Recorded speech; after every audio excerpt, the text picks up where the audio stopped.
ദാവീദ് രാജാവ് ഒരിക്കൽ പറഞ്ഞു, യഹോവേ, എൻ്റെ വായിലെ വാക്കുകളും എൻ്റെ ഹൃദയത്തിലെ ധ്യാനവും നിനക്ക് പ്രസാദകരമായിരിക്കട്ടെ. നമ്മുടെ വായിലെ വാക്കുകളും നമ്മുടെ ഹൃദയത്തിലെ ചിന്തകളും നമ്മുടെ രക്ഷയെ ഉറപ്പിക്കുന്നതാണ്. റോമർക്കെഴുതിയ ലേഖനം അപ്പോസ്തലനായ പൗലോസ് ഇങ്ങനെ പറയുന്നു: യേശു കർത്താവിനെ വായ്കൊണ്ട് ഏറ്റുപറയുകയും ദൈവം അവനെ മരിച്ചവരുടെ ഇടയിൽ നിന്ന് ഉയർപ്പിച്ചുവെന്ന് ഹൃദയം കൊണ്ട് വിശ്വസിക്കുകയും ചെയ്താൽ നീ രക്ഷിക്കപ്പെടും.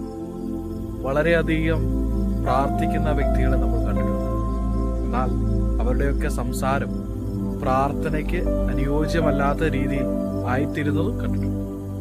മിണ്ടാതിരിക്കുന്ന പലരെയും കണ്ടിട്ടുണ്ട്. പക്ഷെ അവരുടെ ഹൃദയത്തിലെ ചിന്തകൾ ആത്മീയ ജീവിതത്തിന് ചേർന്നതായിരിക്കണമെന്നും ഇല്ല.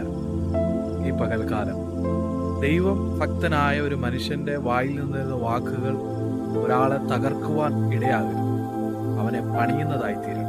യേശു കർത്താവ് പറയുന്നുണ്ട്, മനുഷ്യൻ പറയുന്ന ഏത് നിസ്സാര വാക്കിനും ന്യായവിസ്താരത്തിൽ കണക്ക് ബോധിപ്പിക്കേണ്ടി വരും. അതേപോലെ തന്നെ നമ്മൾ പറയുന്ന വാക്കുകൾ ഒരാളെ ബലപ്പെടുത്തുന്നുണ്ടെങ്കിൽ, ഒരാളെ ധൈര്യപ്പെടുത്തുന്നുണ്ടെങ്കിൽ, ഒരാളെ ആശ്വാസപ്പെടുത്തുന്നുണ്ടെങ്കിൽ അതിനും ഒരു പ്രതിഫലം സ്വർഗത്തിൽ ലഭിക്കുമെന്നാണ് ഞാൻ വിശ്വസിക്കുന്നത്.